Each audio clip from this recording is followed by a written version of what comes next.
Sa isang malayong gubat, may dalawang matatakaw na lobo, nagngangalang Jack at Hector.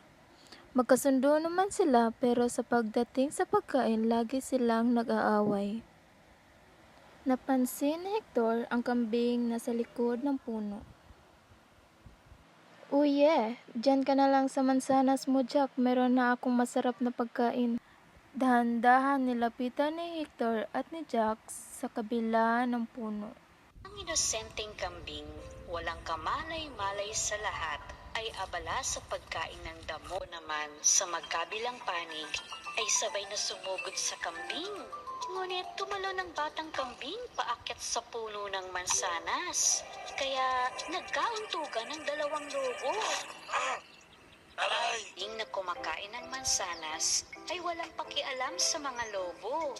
Pagkakain niya ng mansanas, naglakad naman siya patungo sa tulay para makapunta sa damuhan sa kabilang dako. Walang pag-aatubili naman ng mga lobo na sinundan ng inosenteng kambing. Madaling nakadaan ng kambing sa tulay na kahoy dahil magaan lang siya. Ngunit hindi nakayanan ng tulay ang bigat ng mga lobo, kaya bumagsak ito. Ang sakit. Aray! Ang pako. Ang binti ko. Nakita ni Jack ang kambing na umaakyat sa tuktok ng bundok.